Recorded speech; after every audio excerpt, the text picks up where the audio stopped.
Welcome to the S&OP podcast, where strategy meets execution. This is a show for leaders who want to go beyond the process and really understand what drives effective sales and operations planning. In each episode, we explore the behaviors, decisions, and leadership practices that turn alignment into real business results. So if you're ready to lead with clarity, improve collaboration, and drive better outcomes, you're in the right place. My name is Laurent, and I'll be your host today. Let's dive in. Today, we're talking about something that sits right at the heart of S&OP, but is often misunderstood: gap management. At its simplest, a gap is just the difference between where you plan to be and where you're now expected to land. In other words, your forecast is below your target.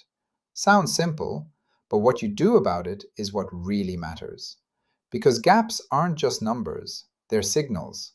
They're telling you something about your business, about what's changing, what's not working, or what you didn't anticipate.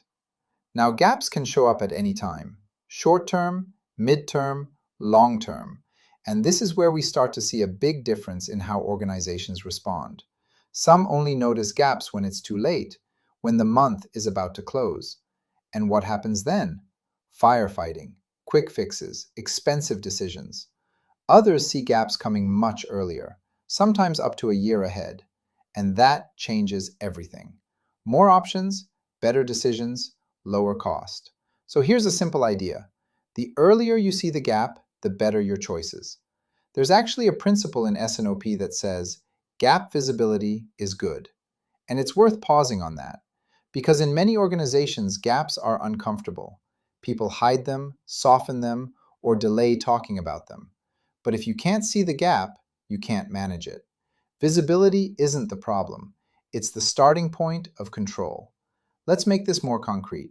Not all gaps are the same. In fact, there are three types you'll typically see. First, the hole. This is short term. Something didn't happen. A promotion got canceled. A launch was delayed. It's immediate and usually tactical. Second, the step change. This is sudden and significant. A market shock, a sharp drop in demand, something that shifts performance overnight. And third, and this is the one most often misunderstood, the trend. This is gradual. It builds over time. And because of that, it's easy to miss, or worse, to misdiagnose. Here's a classic example. Imagine a category that keeps missing forecast month after month. The reaction? Run more promotions. Push harder. But what if the real issue is that consumers are simply buying less of that category? That's not a short-term problem. That's a structural shift. And if you treat a trend like a short-term gap, you end up spending more and fixing nothing. So the real skill in gap management is not just seeing the gap, it's understanding it. And that starts with asking better questions. How long has this been happening? How long will it continue? Is this a planning issue or an execution issue? Are we seeing something structural in the market? You also want to look from different angles. From a consumer perspective, has behavior changed? Has affordability shifted? From a customer perspective, are we where we need to be in store? Is execution where it should be? Because until you understand the root cause, any action is just a guess. Once you do understand the gap, then comes the response. And again, timing matters. Short-term actions might include pricing or promotions, but if you're looking further ahead, you have more strategic options. Changes in approach, better execution, even repositioning demand. And that's where real value is created. A simple way to think about it is this. Good gap management follows three steps. Identify the gap, understand the cause, act with intent. And then, just as importantly, track whether your actions are actually working. There's a great example of this in practice. A team facing a significant margin gap took a very structured approach.